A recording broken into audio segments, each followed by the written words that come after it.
their stock market alone represents over half of the global stock market. So you have to pay it, regardless of where you live. If you're an investor, you have to pay attention to the U.S. stock market.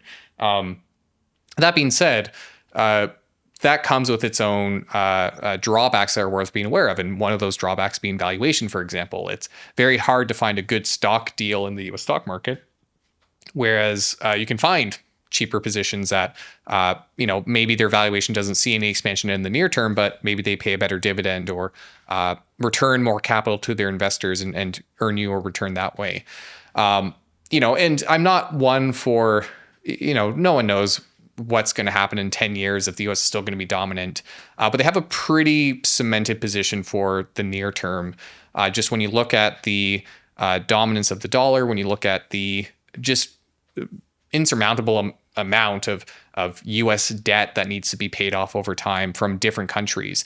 There's so much in circulation that revolves around the US dollar, the US and by extension the US dollar, for example, that while things might move in inches, it's going to take a long time before we see. I think there's often predictions of a flip and something that's going to happen and the empire is going to fall in 2 years or something along those lines. And I'm more of a skeptic of those kind of narratives. I think you need to pay attention to it. I think, things might change. We might see a changing of the guard eventually, but it's questionable whether it will be within our lifetime.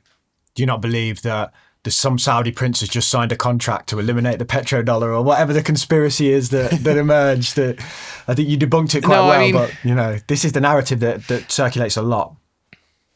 Yeah, I think a lot of people, especially in that kind of group, which I think you see a lot of crypto communities and a lot of gold communities, precious metal communities, they present the US dollar's dominance as, again, sort of this thing that's on the cusp of being cut off or an agreement that's going to fall through. I think what's not often well represented is that the US dollar is still a currency of choice for many countries. It's not something that's being, you could argue it's been forced by market factors onto people. But the reason why why 90% of foreign exchange transactions involve the US dollar is because it's a currency of choice for many countries, for trade, for things of that sort. Now, it's not to say there's not real considerations when it comes to, back with the initial invasion of Ukraine and kind of the fallout with Russia. There's a lot of discussion about the weaponization of the dollar and how that was going to push people away, because all of a sudden the US could say to this adversary, well, we're kicking you off of our systems and you can no longer use our SWIFT platform and things of that sort. And I think there are valid concerns around that, but by and large, the US dollar still remains kind of the currency of choice for many, many countries. And kind of similar to the statement around empires falling, I think, yes, things might change eventually, but I don't see it as sort of a trigger event, or even possibly something that it might not be something we see in our lifetime. Do you think there are any risks that you see within the American market that you could point to that you would be worried about or that you think should be talked about?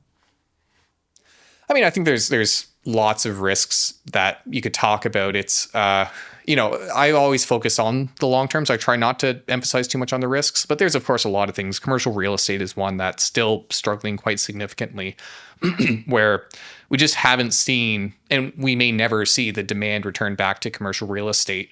And we have a lot of institutions who have lent money to sell these properties or to help people buy these properties, who are now stuck with failing loans. I think that's one area for concern and to keep an eye on. But I do often try to avoid, there's no predicting whether that leads to, say, a massive one-day sell-off, or if it's more of a slow bleed, or if it's something that resolves itself. So it's worth considering those risks and being aware of them. But I don't lose any sleep over it, is how I would frame it. I think I read like Russia and China were talking about not using the dollar to trade anymore because of like wars. So do you not think it's an actual risk?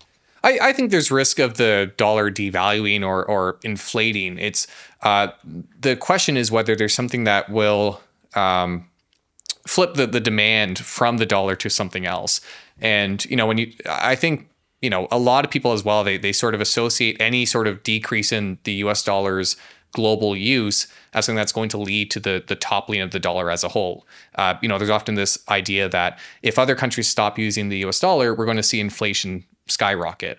And the thing is it seems like a very simple concept, but there's a lot of complexities hidden in there that don't make it such a simple relationship.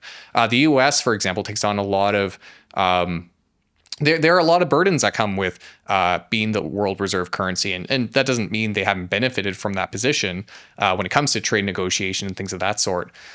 But I think, it's an area, and quite frankly, it's not an area that I would consider. I'm not a geopolitical expert. So if you were to say, do you think China and Russia are going to overtake the US? I don't know. It could. Who knows?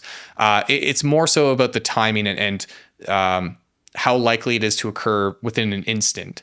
And I think those risks do often get overrepresented, whereas you don't often, you hear a lot of noise about this concern, this risk, and it seems time and time again, we don't really see the follow through of actual consequences to what's being talked. That was a short clip from our full interview with finance legend Richard Coffin from The Plain Bagel. You can check out the full interview right here.